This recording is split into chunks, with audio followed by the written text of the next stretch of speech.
Hello, everyone. Okay, great. I am so excited to be here tonight for a live edition of the Private Practice Show. This is going to be so much fun. I'm going to be joined by an amazing guest, Ali Moulton, who is going to be talking about specializing in private practice and also in doing advocacy work through her private practice. Y'all, Ali is incredible, and I cannot wait to introduce her to you, and she may look familiar.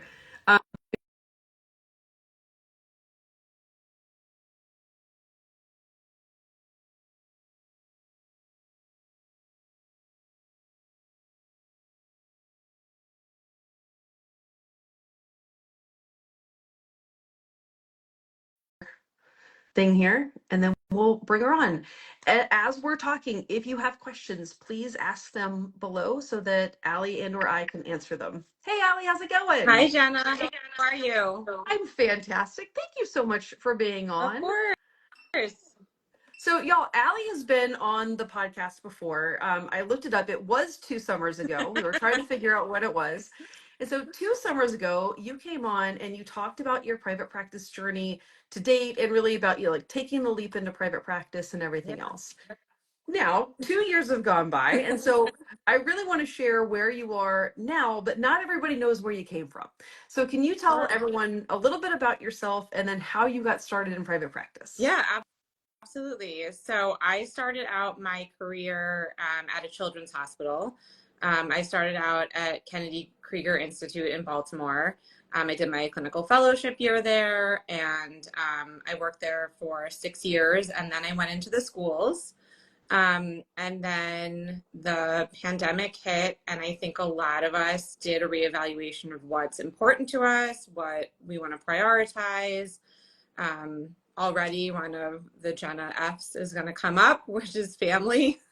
I think it just gave a new perspective and what I wanted to do with my career. I had told you when I first met you that private practice had been on my mind, here and there throughout my career, but I just didn't take the leap. And then I just reevaluated where I wanted to be as a mom, as a wife, and as a clinician, and took the leap into private practice. So the summer of 2020, I took, it wasn't your boot camp, but it was like the roadmap through private practice. And then I had been in touch with you back and forth, started my practice in early 2021 and slowly decreased through the schools of, I was full-time with doing it on the side and then part-time doing it on the side. And then I took the leap last school year. That was my first full school year. This is my second full school year being in private practice. I love it. And things are very different for you and for your family now, right? Yeah, I very mean, like I love how, you kind of followed what I teach, right? About like starting on the side and like testing the waters and getting some of those first clients, yeah. which actually our listeners may be curious. How did you get your first client? Do you remember? Yeah. It was a coworker from school. A friend was concerned about their child's speech sound production and said, I know someone who just started a private practice and I'm sending them, I'm sending you to her. And then that happened with another coworker and another coworker. Those are my first clients. They came from coworkers. I love it. So here's why I think that's great, right? First of all, is that you had to tell people that you were starting this practice, right? So if, there's lots of people out there who would love to have clients, right? But like, if you don't tell people, if you don't set that intention, like literally out loud, no one's going to send you clients, right? So that's thing number one. The other thing that I really like about when people get clients from colleagues, former colleagues, professionals that they know, is like these people knew the quality of your work and who your ideal clients were, right? And so like they were able to send you good people. So that's another thing why like telling people that especially professionally, is a really good move. For sure. And it's scary at first because you're making a leap. I was in a great position where some of the first people I told were my administration, and they were super supportive. They just wanted the best for me, and they wanted me to do the best in whatever setting was going to be the best for me and my family. So I was lucky in that aspect. And then I was lucky to have supportive coworkers. Yeah. Totally. So let me ask you just a quick follow-up question about going to part-time. Did you go from full-time to part-time at your school that you were at, or did you leave that one job and get a different part-time job while you scaled your practice? I stayed at the same, working for the same school district, same school. Um, it had to work for them ultimately. They could have moved me to a different school. But I think something that was on my side was we were coming out of lockdown. They didn't want to shake things up too much in terms of staffing if you wanted to, return to your school. So I was 5 days a week, and then I was 4 days a week. And I was working 6, 7 days a week when first starting it on the side, not full days, but that's what I needed to do in order to then be able to switch over. But that was the schedule I made for myself. So Yeah. Well, and we talk about this a lot, that sometimes you have to kind of enter like a busy season yeah. of life on purpose Mm-hmm. in order to have more free time later, which is what this has ultimately resulted in, right? Yeah. And I mean, it's a journey. So, thankfully I've got a great coach. um, so I've been able to rework my schedule with your coaching on how to do that in the best way for me, my clients, my family. But yeah, I mean, I was working a lot at the get-go, but I think that it's what I needed to do in order to get my name out there, in order to build my side caseload enough that I could leave and go full-time. Yeah. Privately. And what kind of went into that decision, right? We've got lots of people who are watching right now, right? We're recording this at the very beginning of May. And I think that there's probably, some school SLPs out there and maybe OTs too, who are also kind of like, wow, I would really like to do this. Like, I'd really like to start on the side. I'd like to decrease my hours. I would like to have this be full time, like sometime in the next year. What went into that decision for you as far as like being able to really leave that school job and take the leap into full-time private practice?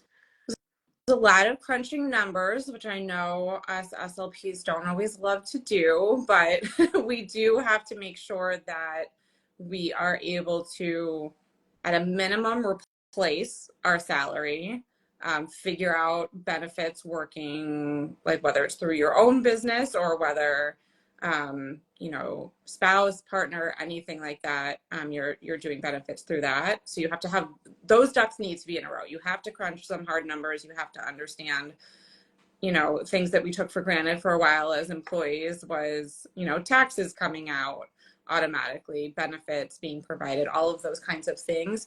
And then, again, at the minimum, you're making your salary that you're already making it at the school, or more, which is the goal. And then feeling comfortable enough that you have a steady enough caseload that's then going to get larger. But I was comfortable leaving at the point that I was at because I would say probably 3/4 of my caseload filled at that point, and I was getting more referrals. So I knew that there was going to be more. There were more kids that I was going to be able to see, but I needed to have those things. I was also very ready to leave the schools. So I think that if my caseload hadn't been as full, I still would have taken the leap because for me, family needed to come first. And I wasn't able to do that while working in the schools. I can't speak for everyone, but my quality time with my family was turning into me being in the same room as them doing work for school while they were there in the room with me. And that to me was not what I wanted. So I was done, and I was ready to resign. Yeah. I love that, right? I mean, well, I don't love that you were in that position, Right. right? But I mean, you coached me through totally. that time. Yes, but family first, like I think that Yeah. is important. And I think sometimes like because, most of us, love our profession, right? And, everything else, like we do tend to put our jobs first. And Yeah. sometimes like we have a couple of wake up calls where we're like, wait a minute, why is the quality time with my family while I'm doing like writing IEP reports or something like that? Like that's not sustainable, it's not fair, it's not whatever. And like I gotta get out of here. Like I gotta put my family first. Yeah.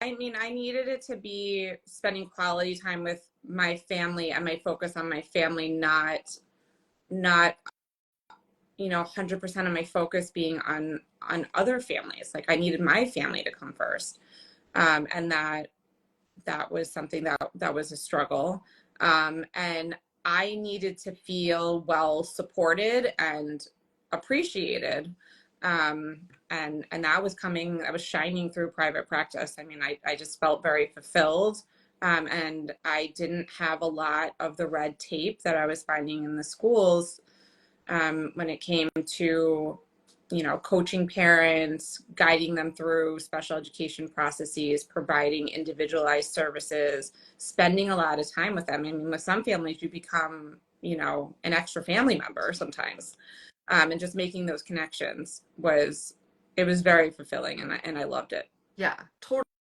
Because, that's one of the things too. I hear a lot about people who work in schools and hospitals, like less so early intervention because the family is, present and everything. Right. But people do miss that family time and they miss the connection with parents, right? Mm-hmm. And they know how important parent education and coaching is to like carry over, for example.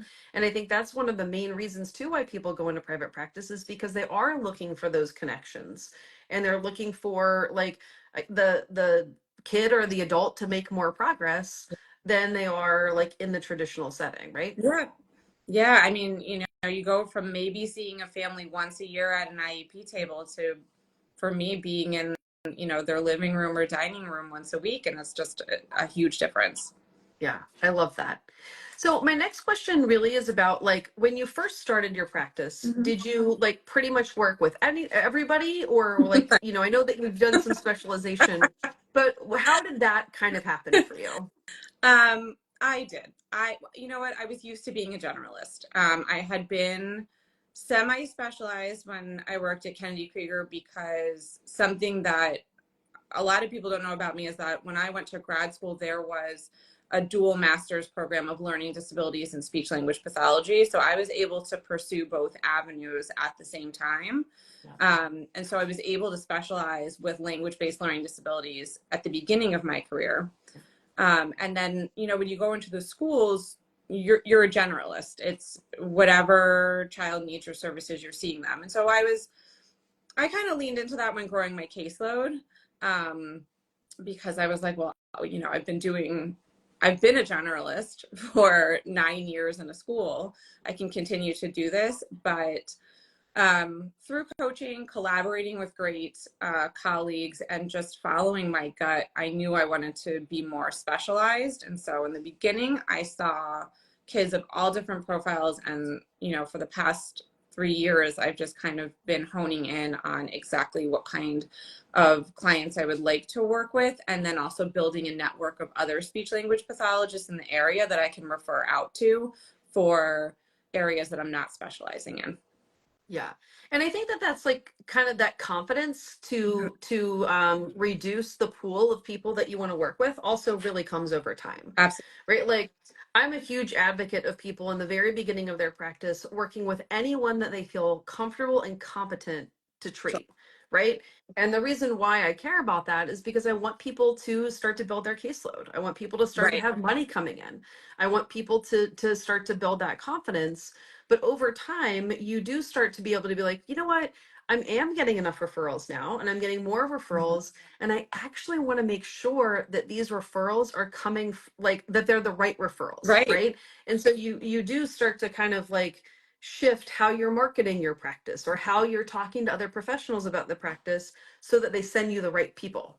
Absolutely. And I've shifted kind of through the past couple of years, and I've redone my marketing materials, because my marketing materials now are vastly different than when I first started. And I don't offer certain services that I used to, and I offer new ones that I didn't used to. So it's been nice to be able to hone in on exactly what I want to be able to do. Yeah, totally. And the good news is that when you're your own boss, you get to make those decisions. Yeah. Right? Like imagine if when you had been at, at Kennedy Krieger or anywhere else that you said, you know what? I don't want to offer this. I don't want to do groups anymore. So just not going to do groups anymore. They'd be like, no. Yeah, no, therapy wise, I needed I needed to be a generalist. Evaluations, they really let me specialize in, which I was very thankful for. But yeah, you need to serve the population that is coming to see you at the larger place of business, whether it's a hospital, an outpatient clinic, a school. Yeah.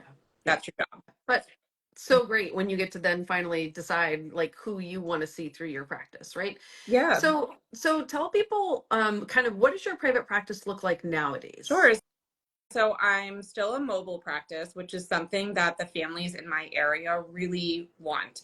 Every time I kind of like poll them informally, like, what would happen if I got an office? I always get, please don't.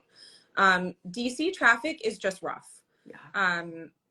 It just is. Like any major city, you just sit in traffic. Boston, LA, New York, like you're just sitting in traffic. So it's much easier for them when I pull into their driveway instead of them piling a bunch of kids into the car and driving maybe 5 miles that takes them 45 minutes. So I'm mobile, which is also great. It has, it has its pros and cons. But that's how I deliver evaluations and therapy services. And I go to private schools if I'm able to work that out with the family and the private school, that I can have a space, and because I don't contract with those private schools, but we've got some really great ones in the area that have been very collaborative. Preschools, I deliver service in. And then I'm also doing special education consultations and advocacy. So I'm going into the schools in a different capacity now to advocate for the children and help the families through that very confusing process.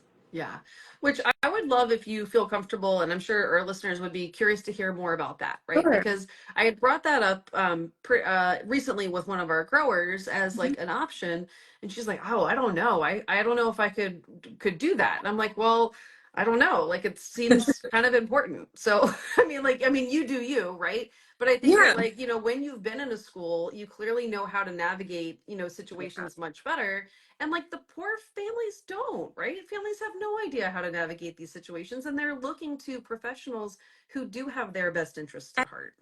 And I think that we're so well qualified to do it because we are the people that know communication development, and we know how that impacts academic development. So who better to be sitting at the table guiding families through this process and helping them advocate for what their children need when we know what happens from the beginning, up till, high school and transitioning out of high school.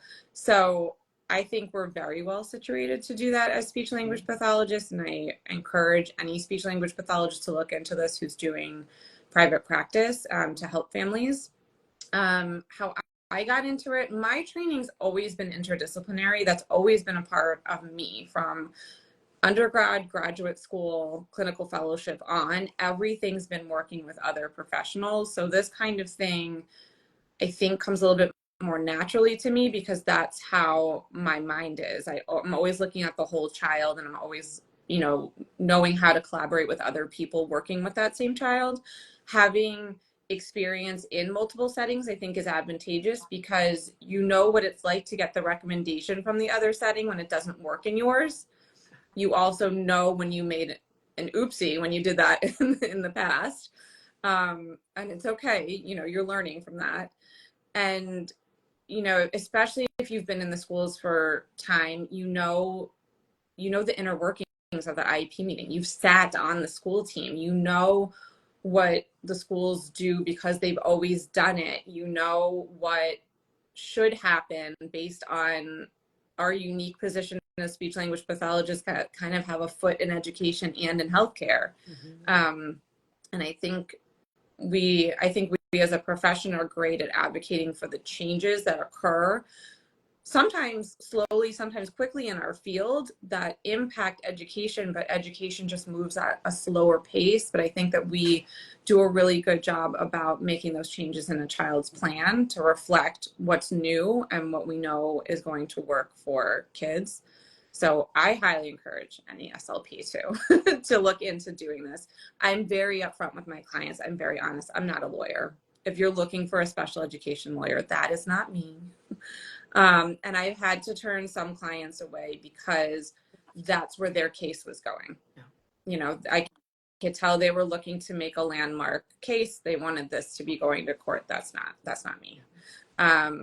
Or if it was just, I'm just a very honest person. If something is too complex and I know it's out of my wheelhouse, I'm not going to go on that journey with you, but I'm going to help you find someone else that can go on that journey with you. Yeah. Well, I love this too because, like, so I, full disclosure, I've never worked in a school. I'm a hospital person, but I would imagine that there's many times where a clinician is sitting at an IEP meeting and they're feeling like this kid's getting a raw deal here, right? That this kid needs more, that there needs to be more support or different kind of support, but they're not like allowed to say something, right? And Right. so I think that, you go through enough meetings like that, and then you start to be like, you know what, like this isn't right.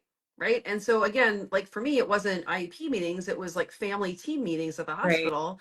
But similarly, people would be like, oh yeah, no, we should discharge him like next week. And I'm like, he has aphasia. He can't talk. Right. What do you Right. mean we're going to discharge him next week? Right. So same kind of a thing. Right. And so I think it's fantastic too, like about private practice specifically, is you have an opportunity to work and live completely outside of the box. Right. And Yeah. design your own box. And so like if you want to, hop back into the schools, but on the other end of the table doing advocacy work, like again, what an amazing gift to be able to give the parents and the child to really help them get the services that Yeah. they need. Yeah. And I mean, a big part, I was just explaining this to another SLP the other day because they're like, well, what do you introduce yourself as when you go around the table? Because everyone has to have a title at the IEP meeting. And I was like, I never say I'm an advocate because I know what it feels like to have that title stated. Like you immediately tense up. So I say my training is in speech language pathology and learning disabilities. I'm here to help guide the parents through this process. And then you just kind of see everyone like relax because they're like, okay, she's here to collaborate and help the parents versus she's here to fight. Yeah. Well, I think that's actually a beautiful way to put it, and it's honest too, Yeah. right?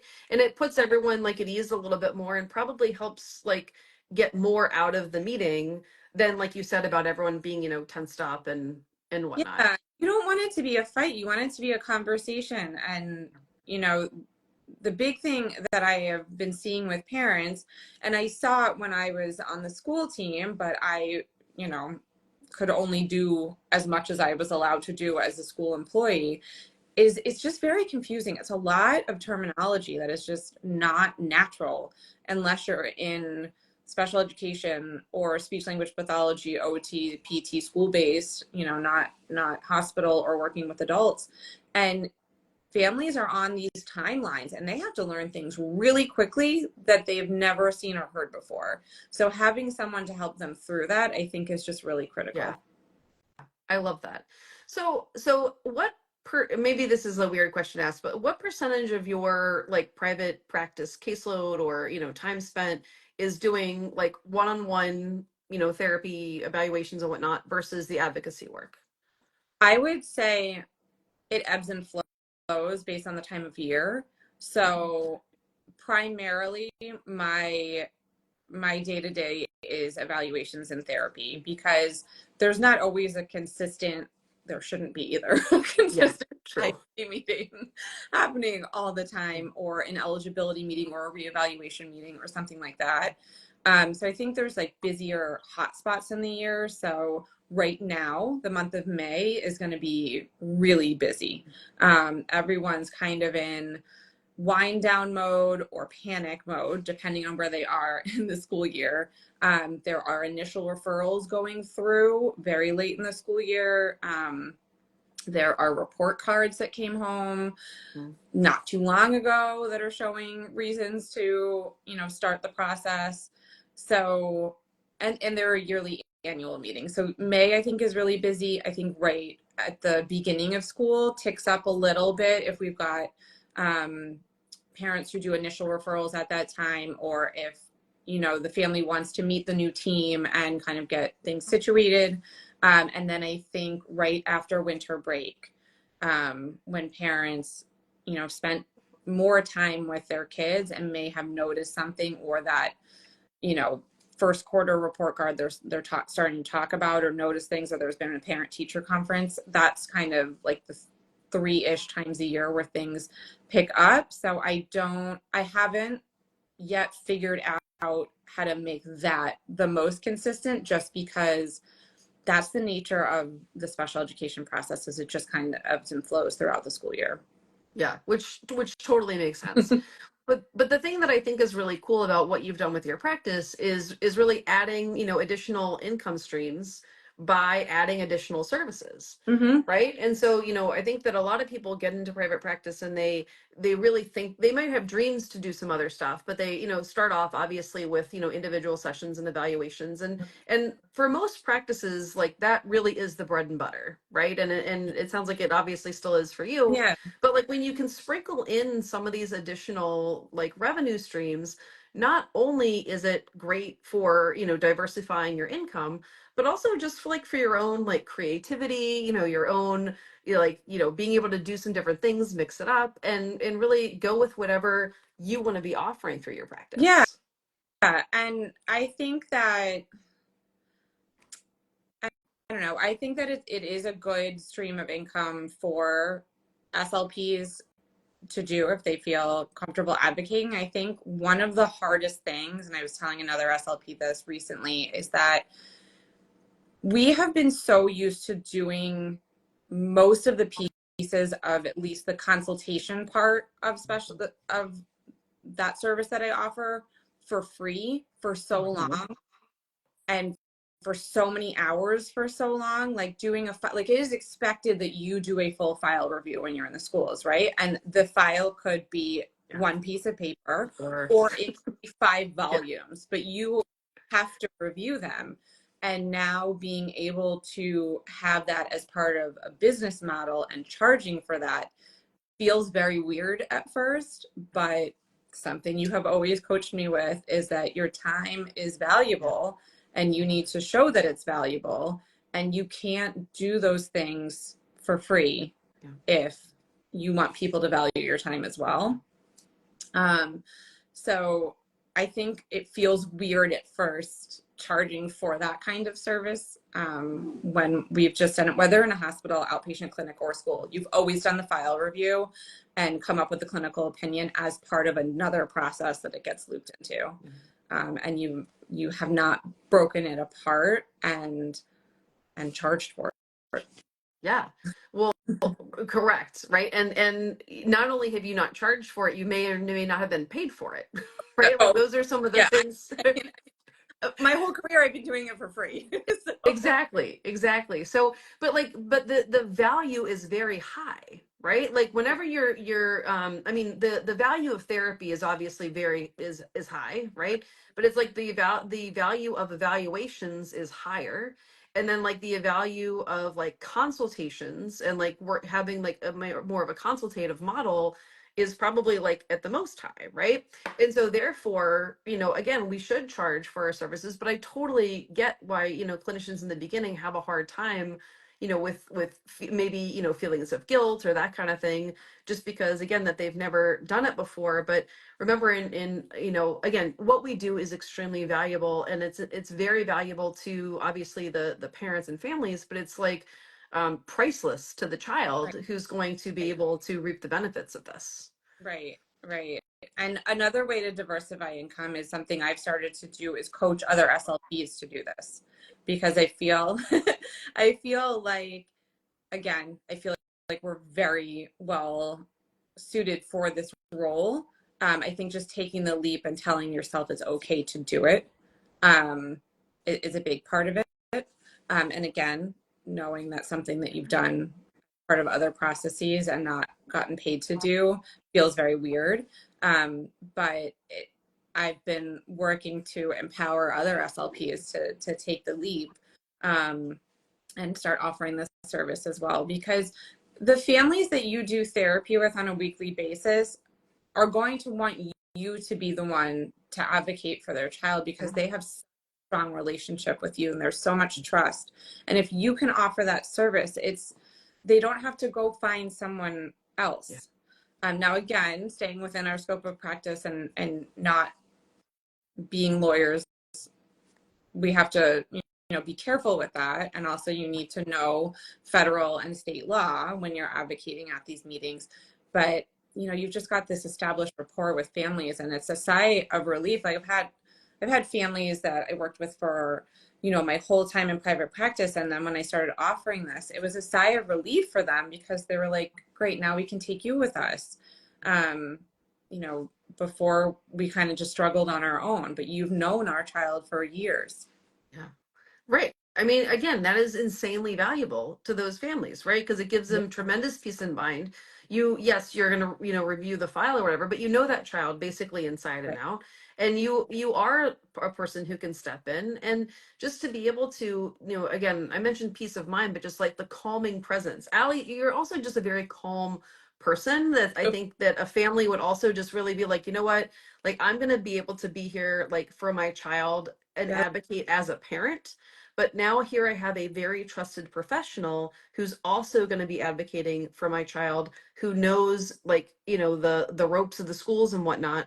And again, that is valuable, and I'm thrilled to hear that you're teaching other people to do this. Yeah, I think it's just a really special role to be in, when you can allow parents to be parents at such a tough meeting, and you can ask the tough questions, and you can be collaborative, but the tougher person at the table, and allow them to feel their emotions, and just be, mom or dad or grandma or whoever it is. Just allow them to be that family role, and feel their feelings, because it's hard to turn that on and off and on and off and on and off for a parent, and they feel like they have to advocate, but then they might get upset about something. It's their baby, they want what's best for them. So just allowing them to be them, I think, is just an invaluable thing that I can give them.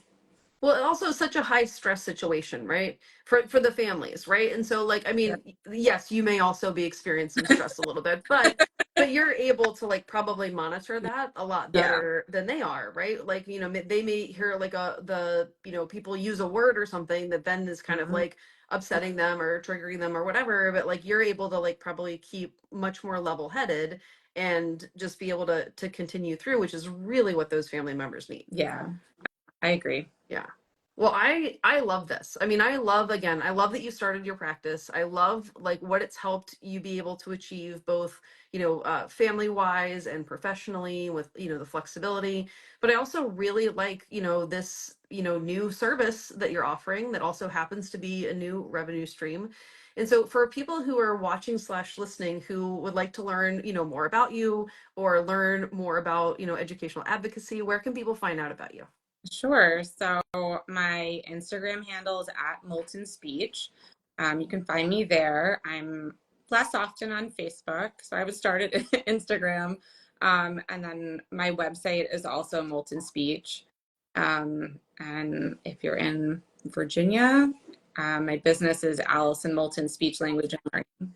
Awesome. Well, thank you so much for being on for a second time, Oh, Ali. It's been really fun for, I've been talking to you in the meantime, but I think it's hopefully yeah. fun for our listeners to hear kind of like where you started when you were very first on the show and then, where you are now. And I think you're a wonderful human and you're doing so many Yeah. beautiful things. And so like keep going for yourself and for your family and then all of the families that you're helping. Thank you so much, Jena.